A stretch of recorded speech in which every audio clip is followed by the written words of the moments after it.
Yo, what's up everybody, it's your boy Savage YD, ni presenter wako katika Kiba TV, na leo tupo viunga vya Kisare. Tumekuja kufanya interviews na wasanii ambao wanashiriki kwenye mashindano. Na pembeni yako hapa nipo na bidada ambaye naye yeye ni msanii pekee wa kike kuja kufanya mashindano haya hapa. Tupigane story mbili tatu, tutajua maandalizi yake na pia ametokea pande zipi. Bana, mambo vipi? Poa. Mzima? Mzima kabisa. Umependeza sana. Asante. Muonekano wako ni wewe mwenyewe umejidesign au na mtu ambaye amekusaidia? Hamna, ni mwenyewe tu. Okay, tukianza na majina yako, unaitwa nani? Majina naitwa Rahma Salumu. Majina la usanii natumia Nino MC. Okay, Nino MC unawakilisha pande za wapi? TMK Kiba. Kiba. Leo ni siku ya mashindano. Maandalizi yako kiujumla yako vipi kuelekea mashindano haya? Yapo vizuri sana. Yaani nitafanya kitu kikubwa ambacho watu watapenda.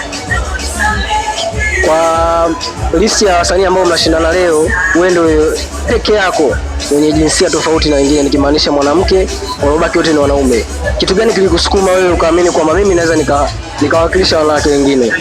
Kwanza napenda muziki, napenda sanaa, napenda kuimba. Nikaona kwa nini nisishiriki, japo baadhi ya watu hawapendi kushiriki kwa sababu jinsia zao, na wengine wakaona kwa nini nikashiriki wakati wa kike peke yangu, wote wa kiume. Hapana, haki sawa kwa wote. Kwa nimekuja hapa kufanya kitu ambacho kitawashawishi wanawake wenzangu, wasichana wenzangu kwamba hata kama una kipaji onyesha, usiangalie jinsia wala sehemu ulipo. Okay, kwako kama msanii, unapokuwa na mashindano kama haya, ni fursa ina gani au ni unaona ina boost kitu gani kama nyinyi wasanii? Kwangu ni fursa kubwa sana na ndio maana napenda kushiriki. Napenda kushiriki.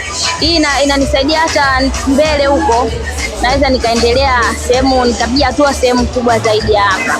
Okay, katika listi ya wasanii ambao mnaenda kushindana nao leo, unahisi ni msanii gani ambaye unaona kabisa huyu naweza akachukua ubingwa wangu? Amna. Hakuna. Okay, basi neno moja kwa mashabiki zako ambao wamekuja leo kukusupport, watu hapa Kiba na wengine wa mbali ambao wanakufahamu, neno moja kwao. Napenda sana, naomba support kazi zangu, wanishike mkono hivyo, napenda. Okay, basi mimi niko naitwa Savage YD na hapa ni Kiba TV. Tukutane stage ama vipi? Nino, thanks for your time. Tukutane stage. Ukisikia majina yetu naijua hiyo.